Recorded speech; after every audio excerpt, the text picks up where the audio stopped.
ଛାଡ଼ି ମ୍ୟାଚ୍ ହାରିଗଲା ଭାରତ। ତୃତୀୟ ଟି20 ମ୍ୟାଚ୍ ହାରିଲା ଭାରତ। ଅଳ୍ପ କିଛି ଦିନ ମଧ୍ୟରେ ଭାରତ ଓ ୱେଷ୍ଟଇଣ୍ଡିଜ ମଧ୍ୟରେ ଟି20 ସିରିଜ୍ ଆରମ୍ଭ ହେବ। ଗତକାଲି ଉଭୟଙ୍କ ମଧ୍ୟରେ ଏକ ଟି20 ୱାର୍ମ ଅପ୍ ମ୍ୟାଚ୍ ଖେଳା ଯାଇଥିଲା। ଏହି ଟି20ରେ ଭାରତ ୱେଷ୍ଟଇଣ୍ଡିଜ ଠାରୁ ଲଜ୍ଜାଜନକ ପରାଜୟ ହେବା ପରେ ଏହାକୁ ନେଇ ସାରା ବିଶ୍ୱରେ ଆତଙ୍କ ସୃଷ୍ଟି ହୋଇଛି।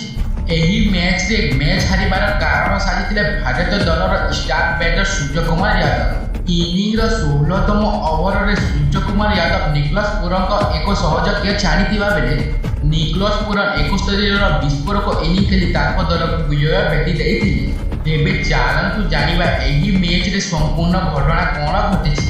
ଗତକାଲି ଖେଳାଯାଇଥିବା ୱେଷ୍ଟଇଣ୍ଡିଜ ବିପକ୍ଷ ଟି20 ମ୍ୟାଚ୍ରେ ଭାରତୀୟ ଦଳର ଅଧିନାୟକ ହାର୍ଦ୍ଦିକ ପାଣ୍ଡ୍ୟା ଟସ୍ ଜିତି ପ୍ରଥମେ ଫିଲ୍ଡିଂ କରିବାକୁ ନିଷ୍ପତ୍ତି ନେଇଥିଲେ ଏବଂ ୱେଷ୍ଟଇଣ୍ଡିଜ ଦଳ ପ୍ରଥମେ ବ୍ୟାଟିଂ କରିବାକୁ ମଇଦାନକୁ ଓହ୍ଲାଇଥିବା ବେଳେ ଇନିଂସର 16ତମ ଓଭରରେ ବୋଲିଂ କରିବାକୁ ଆସିଥିଲେ ଭାରତୀୟ ଦଳର ଷ୍ଟାର ବୋଲର ମହମ୍ମଦ ସିରାଜ।